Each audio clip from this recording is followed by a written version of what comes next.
Assalamualaikum warahmatullahi wabarakatuh. Nama saya Dimas Aji. Di sini saya akan membahas mata pelajaran sistem komputer ya untuk kelas 1 Teknik Komputer Jaringan. Jadi pelajaran sistem komputer ini adalah pelajaran yang membahas tentang komputer ya, tentang dasar-dasar komputer, cara merakit komputer, cara menginstal komputer, terus tentang pengertian hardware dan software komputer, terus juga tentang fungsi-fungsi dari hardware dan software komputer juga. Nah, jadi untuk awal saya akan menjelaskan dulu tentang pengertian komputer ya. Jadi silahkan diperhatikan.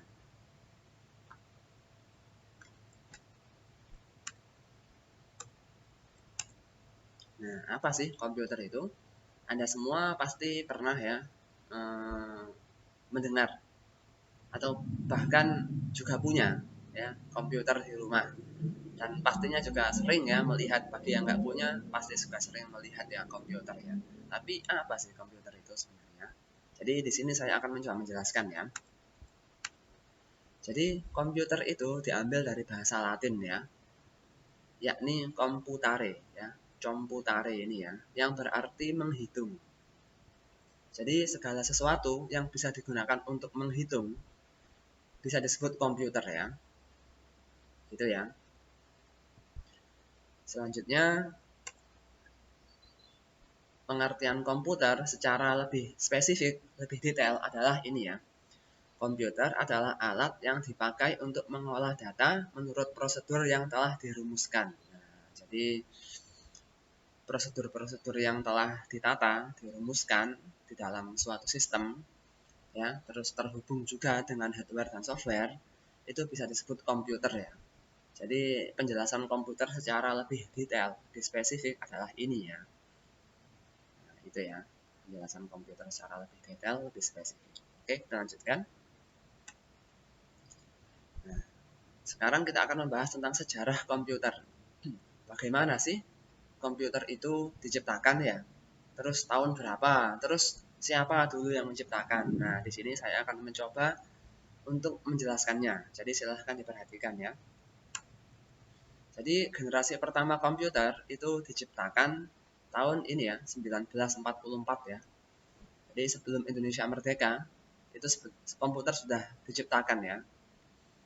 Jadi ini ya, dilihat ya gambarnya ya, besar ya ini ya.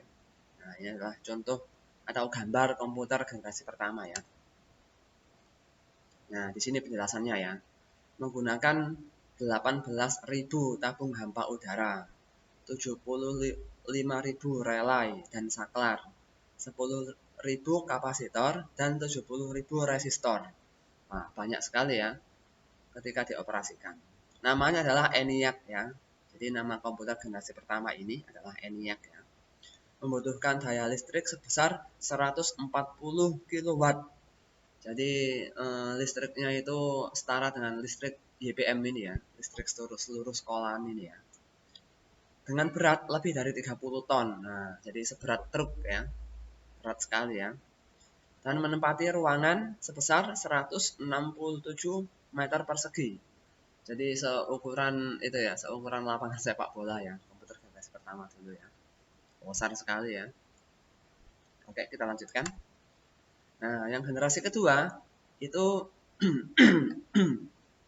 mohon maaf ya, saya agak itu ya sakit tenggorokan, jadi agak batuk-batuk ya.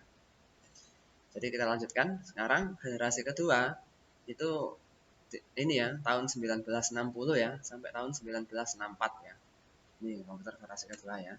Nah, bisa dilihat ya, ini contoh gambarnya ya. Contoh gambarnya seperti ini ya contohnya ya. Nah, ini penjelasannya ya. Menggunakan teknologi sirkuit berupa transistor dan diode. Nah, untuk menggantikan tabung vakum.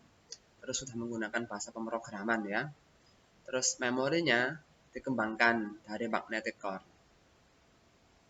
Terus menggunakan, nah jadi memorinya dari magnetic core menggunakan magnetic tape dan magnetic disk ya. Jadi sudah lebih canggih ya. Terus ukurannya lebih kecil ya. Nggak seperti yang pertama tadi ya, ukurannya sangat besar. Ini lebih kecil ukurannya. Terus listriknya juga lebih kecil. Jadi sudah agak modern ya, sudah lebih modern, lebih maju ya. Oke. Jadi kita lanjutkan ya, generasi ketiga ya sekarang ya. Jadi ini ya, bisa dilihat generasi ketiga itu adalah tahun 1964 sampai tahun 1975. Ya, ini generasi ketiga ya. Gambarnya seperti ini ya, gambarnya ya. Gambar komputer generasi ketiga ya. Oke.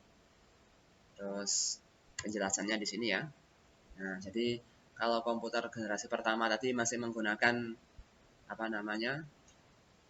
Masih menggunakan tabung hampa udara. Kalau yang kedua sudah menggunakan itu ya, transistor tadi. Kalau sekarang yang generasi ketiga itu sudah menggunakan IC ya. Bisa dilihat di sini di penjelasan, kecepatannya 10.000 kali lebih cepat dari komputer generasi pertama ya. Terus media penyimpanannya juga lebih canggih ya. Terus sudah bisa mengeluarkan suara ya, sudah ada soundnya ya, menggunakan terminal visual. Terus yang lebih hebat lagi, harganya semakin murah. Terus juga bisa melakukan komunikasi dengan komputer lain ya. Jadi semakin canggih dan semakin murah ya generasi ketiga ya. Sudah nggak kayak generasi pertama atau kedua tadi ya. Oke, kita lanjutkan. Nah, oke ya, sekarang kita lanjutkan ke komputer generasi keempat. Jadi komputer generasi keempat ini tahun 1970 sampai 1980-an ya. Jadi ini ya contoh gambarnya ya. Nah, contoh gambarnya seperti ini ya, sudah lebih canggih ya, lebih kecil. Ciri-cirinya adalah mikroprosesor. Nah, jadi ya, mikroprosesor adalah pemadatan ribuan IC ke dalam sebuah chip. Jadi chip kecil itu ya, itu diisi ribuan IC, padatkan ya. Jadi semakin canggih ya, semakin canggih dan juga semakin simple ya. Jadi nggak butuh ruang yang besar kayak generasi pertama, generasi kedua tadi. Jadi lebih kecil, lebih simple juga. Terus harganya juga semakin murah juga ya, jadi semakin berkembang ya. Nah gitu ya, jadi ya. Terus sekarang kita lanjutkan ya, yang generasi kelima. Nah ini tahun 1980-an sampai sekarang ya. Jadi ini komputer generasi kelima ya. Nah ini contohnya ya, kayak zaman komputer sekarang ya. Sudah canggih ya. Nah, ciri-ciri dari komputer sekarang adalah adanya LSI, Large ya, Scale Integration, yang merupakan pemadatan ribuan mikroprosesor. Jadi mikroprosesor itu adalah pemadatan ribuan IC. Kalau LSI pemadatan ribuan mikroprosesor ya ke dalam sebuah prosesor ya. Jadi semakin canggih ya, semakin kecil, semakin simple, tapi semakin canggih juga. Jadi kalau Anda sekarang pernah dengar ya, itu kan ada prosesor yang namanya Intel, ada AMD juga ya. Nah, jadi itu adalah salah satu LSI ya. Jadi semakin simpel, semakin canggih juga. Jadi sudah nggak kayak dulu lagi ya. Terus harganya juga semakin terjangkau juga. Kinerjanya juga semakin cepat ya. Terus nggak makan banyak waktu dan listriknya juga semakin kecil ya. Jadi sudah berkembang ya sampai sekarang ya generasi yang terbaru komputer ini ya. Dan untuk pelajaran kali ini, untuk pelajaran sistem komputer ini, untuk materi kali ini ya, materi tentang pengenalan komputer cukup sampai di sini saja. Kalau ada pertanyaan, silakan ditanyakan ke saya ya. Bisa lewat online, lewat chat, WhatsApp, atau email juga bisa. Atau nanti kalau pas waktu praktek, pas waktu ke sekolah, ada pertanyaan tentang komputer atau tentang yang lainnya, tentang jaringan dan lain-lain, bisa ditanyakan ke saya ya. Jadi, jadi ini ya. Terima kasih ya karena telah mengikuti pelajaran ini. Semoga virus ini segera berakhir ya. Karena biar bagaimanapun kalau virus ini masih ada itu perekonomian terus dan banyak hal ya itu nggak bisa berjalan seperti biasanya ya. Di sini ya cukup sekian dan saya akhiri ya. Terima kasih ya. Ini gambarnya Ronaldo.